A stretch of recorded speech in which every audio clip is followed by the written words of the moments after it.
Well, now the kidnapping case out of Georgia. So guess what? That means that it's not Arthur, it's not me, but guess who? It's a Walmart kidnapping. And Ashley, I think you're somewhat in the weeds in this, if I'm not mistaken. I might be a little bit.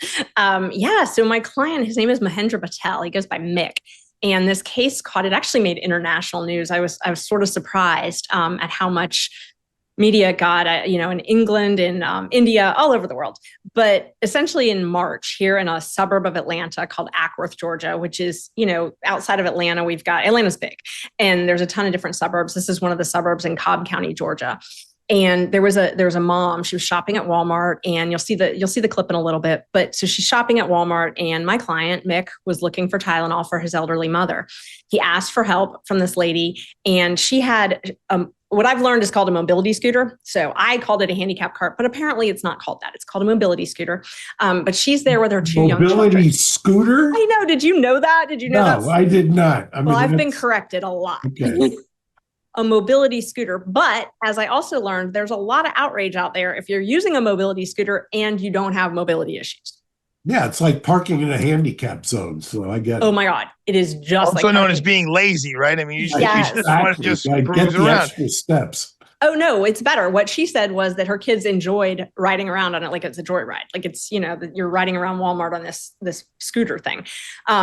But that's the problem. So she's riding around on this scooter and she can't drive it really well. You see on the videos, some of the videos, she's like running into some side aisles and stuff, and it's stopping and starting. And she's got one toddler that's kind of hanging off the side. And then she's got one that's in her lap. And my client's talking with her. And the one child, you'll see the video, it's kind of grainy, but from the witnesses, we were able to figure out the child sort of like kind of grabs almost for my client, arms up. And which, if you've been in a store and you're talking with someone who has a toddler, they're grabby. That's what they do. He went to catch the child, and she reported that as kidnapping.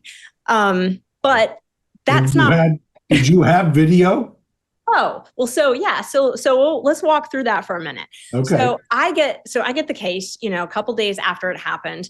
And did they arrest your client? Oh, yeah. So they not only arrested my client, the police put out a press release that said not only did he kidnap this child, but that he fled the scene. And that's really interesting because you'll see some of the video, but we calculated it and it was almost like 8 minutes that he was there. He checked out with his debit card with his name.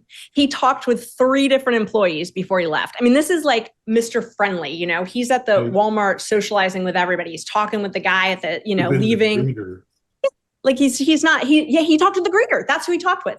So the police put out this very misleading statement that they had apprehended this kidnapper after he fled, and that they had multiple jurisdictions working to catch him. And everybody's like, "Oh my God, clutch my pearls! What's going on?"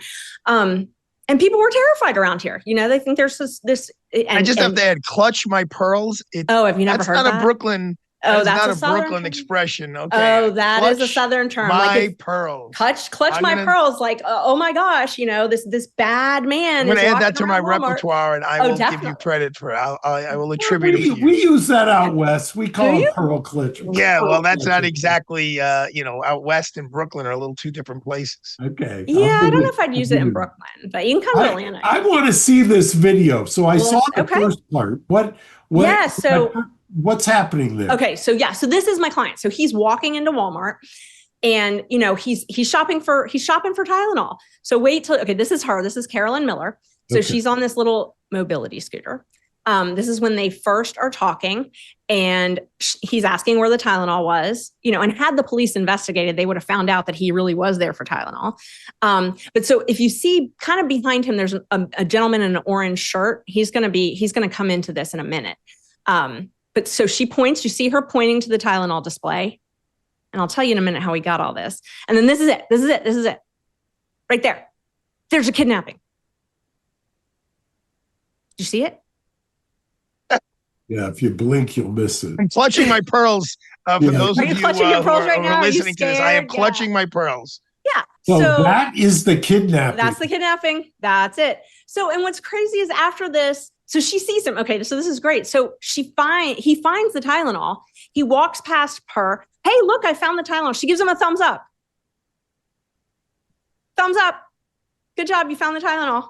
This is him fleeing. Sorry, this is him fleeing. She reports it? So there he's fleeing. See, he's fleeing. They put in their press release that they had to use flock cameras and they had to get multiple jurisdictions involved to try to catch this predator, all this stuff. So, a couple of days later, he's just driving home from work on one of his properties, and he gets pulled over by, massive SWAT people on this felony kidnapping warrant arrest, thrown to the ground, interrogated. He's like, what in the world? He has no idea what's going on, no idea what he's being stopped for.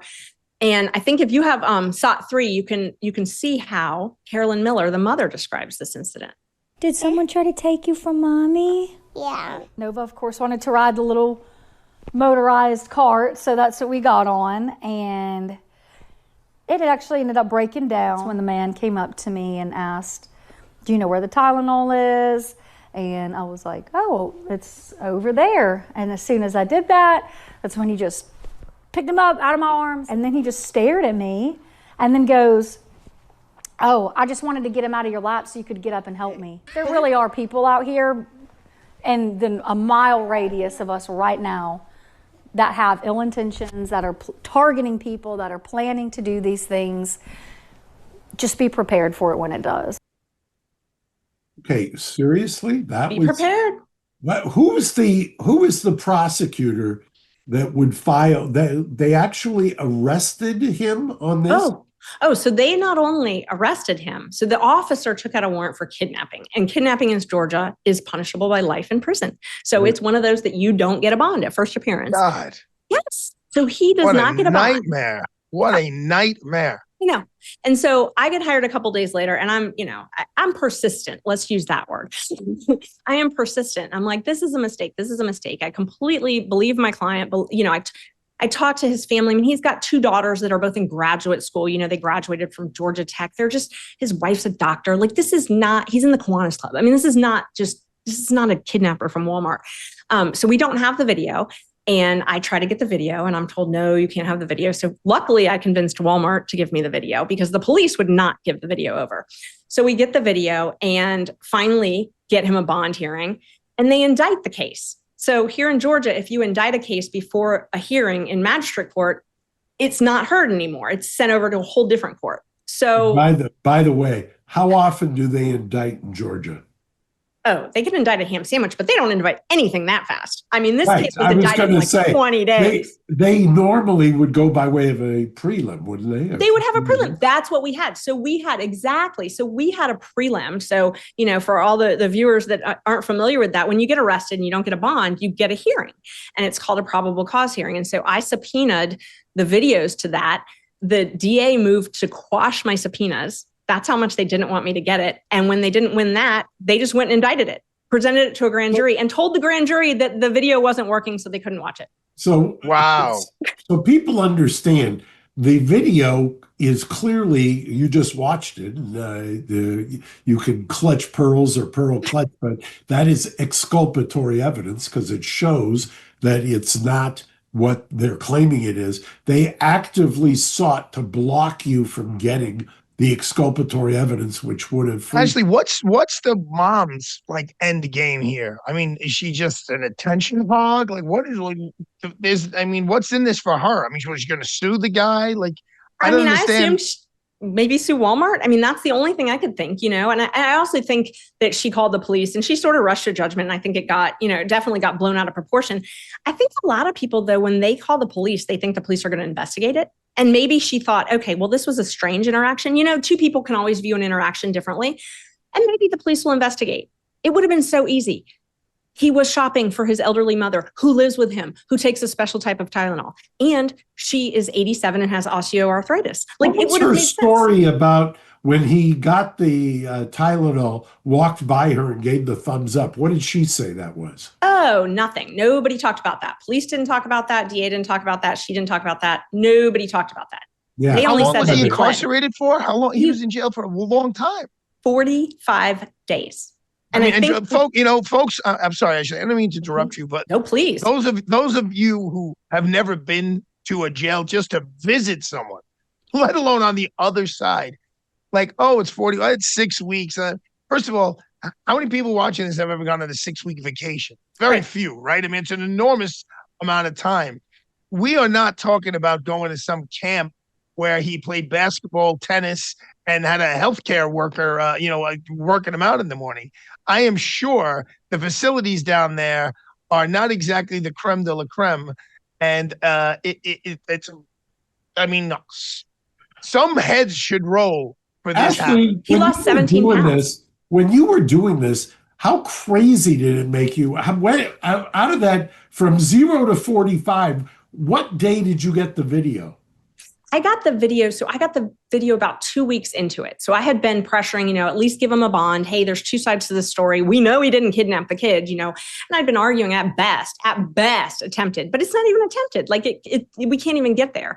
And what really made me mad was if the officer had taken out a warrant for attempted kidnapping, he would have gotten a bond at first appearance. He would never have stayed. So if they hadn't lied and said that he actually kidnapped and took away, the cop in the warrant said he actually took away the child. Like, he didn't take the child away. We never would have been there on the bond. So it's really frustrating when you have a client is innocent.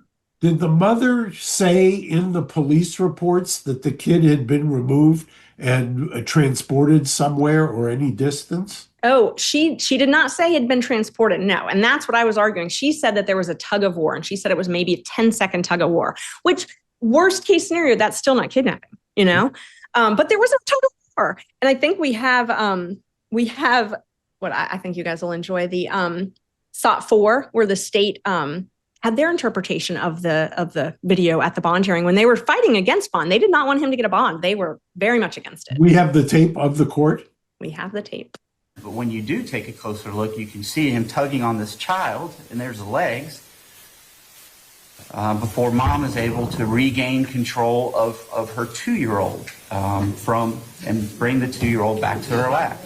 Here's the actual, you can see the legs of the child dangling as Mr. Patel tries to pull the child away. Listen, Judge, is this an unusual case? I would say it is. The state's not oblivious to the fact that this is a very bizarre set of circumstances. Nonetheless, this defendant reached down and grabbed a 2-year-old child from the lap of a woman in a Walmart at 8:30 at night and attempted to pull that child from her lap. The facts are not governed by the state here. The facts are governed by the choices of this particular defendant. The irony of him making the argument that he's not oblivious to the bizarre circumstances is rich. Well, the irony was they objected to me playing the video at the bond hearing. So I would, if I was the prosecutor and lost my mind, I would be objecting to as well. I know, yeah. So he objected. It's just, it's just so sad because as a prosecutor, it was made clear to me, of course, this is 30 some odd years ago, but, to always do the right thing. Mm-hmm. And at the very, very least here, the right thing is to give this guy a bond and then, do your investigation. I mean, that's if there's some question mark about what that video actually shows, okay, I'm assuming actually this guy didn't have any kind of record, right? Your client? I mean, this was not his first brush with the law, but he didn't have anything violent. He had nothing with kids. He had nothing like that. He was on bond actually for a misdemeanor, and they tried to use that to keep it, and a nonviolent, traffic offense. Tried to keep that. So did they try to in California? You could enhance for being out on one case and pick up a new one. Oh, they tried everything. Everything to keep him in. But 45 days in custody, and you got 45 days. A dismissal? Yes, I was going to say the good news is last week we went to court and his case was dismissed. So he is. Well, how much is that worth, Ashley? 45 days in prison when you shouldn't have been there. What is that worth? That's a good question. I think that is the $1 million question. Yes. And it could be. I hope it is for you, Ashley. I was going to say the $1 million is a little light, but judicial dismissal, or did the prosecutor move? Prosecutor moved to dismiss it. Was it the same guy that was right there? Oh, no, he was nowhere to be found.